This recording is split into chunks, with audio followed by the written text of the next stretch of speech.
Connect PNG, we want a controversial initiative where government may come up in. Works department, one controversial department. Just like on money, working controversies of what's happening in national planning, in treasury, in finance. And I'm always critical of what happens in the country. But let me just tell the gathering tonight, while we may celebrate him contract signing, Nupla appointment or Nupla secretary, Department of Works and Highways. Your minister is always above board, receiving questions and answering questions. Yesterday he brought the audit report for 2024. 2024 to Cabinet. It was presented in Cabinet. And the report is put together by yourselves, not by Secretary. You are the input to the report that Secretary presents to the Minister. I was the first person to comment, and I said, I highly commend yourself and all the people who are there. I think that's what calls for every department in the government to be able to account to the government. And Works and Highways, you have done extremely well, I must say, facing all the controversies that's been raised by everyone. We cannot say just opposition, everyone in the country. And your minister has done well, representing the ministry and the department. I think the challenge we have is in the Works and Highways is the roads that we are building. And I would like to concur with my Java and Secretary for National Planning.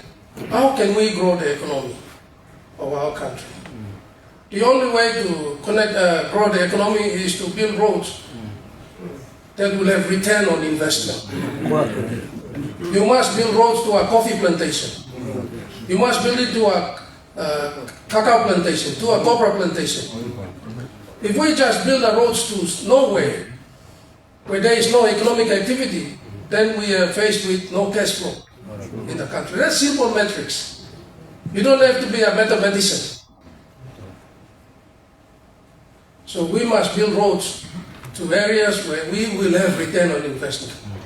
Knowing very well that most of our roads that we are building, we are borrowing money to build those roads. So you build roads, strategic roads, to those areas where you will have return on investment.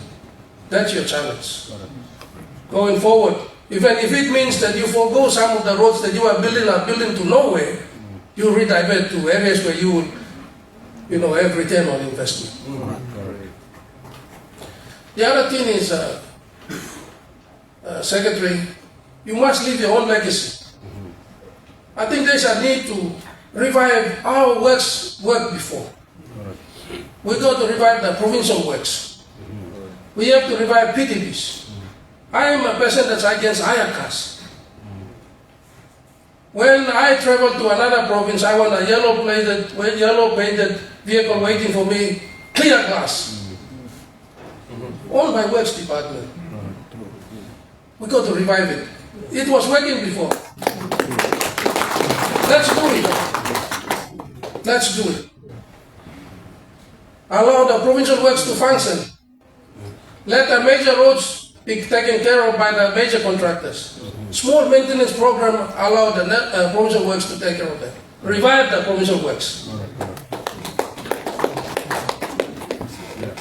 Yesterday, while commending the Minister for Works and Highways on the report, I said, maintenance program is so crucial.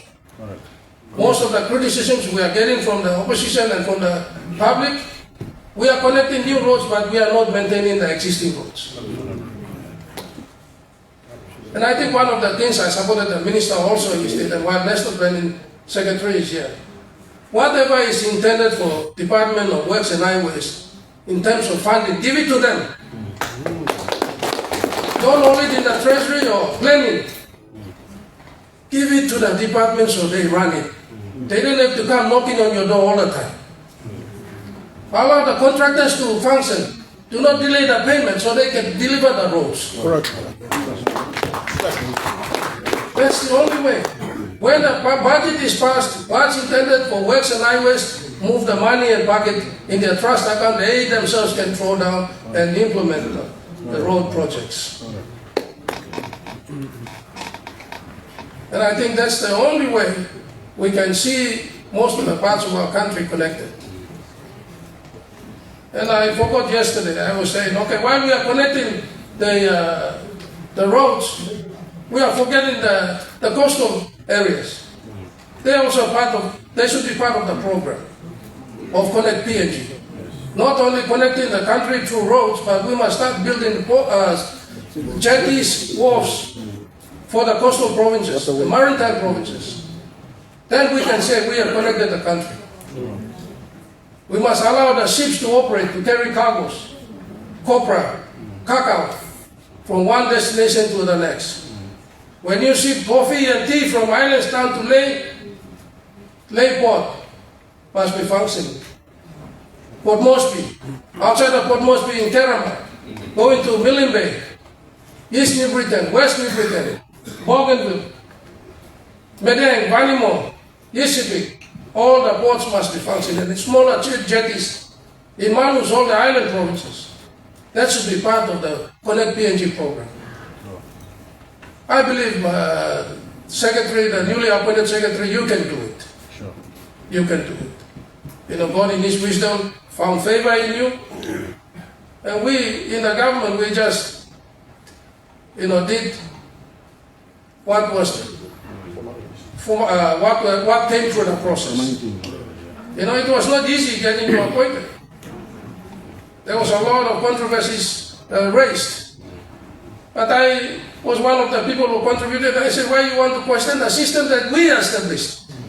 Questioning the Department of Personal Management, questioning the Public Service Commission, and then you questioning the AG's office, or the State's office. When a secretary or MD is appointed, I only look for three things. Number one, there must be consultation. If there is consultation, I give a tick. Secondly, Public Service Commission clearance. Then the last one is the State's law, the legal clearance. Once it's there, what do we have to come and question and debate in cabinet? All we have to do is select one of the three and allow them to do that job. Tonight you have that job and a big task with you. Today you sign a contract. You have a legal engagement with the people of Papua New Guinea and the government of Papua New Guinea. And you have the legal obligation to ensure you and your deputies, your first secretaries, and all the people who are functioning in all the provinces and your contractors deliver to the people of Papua New Guinea. Not to me, not to Minister Solan Ministry or to the Prime Minister, but to the people of Papua New Guinea. I think that's the great challenge for us. So with that, I want to thank God for tonight. We give Him all the praise, glory, and honor for your appointment tonight. Among many, you are chosen to be the secretary.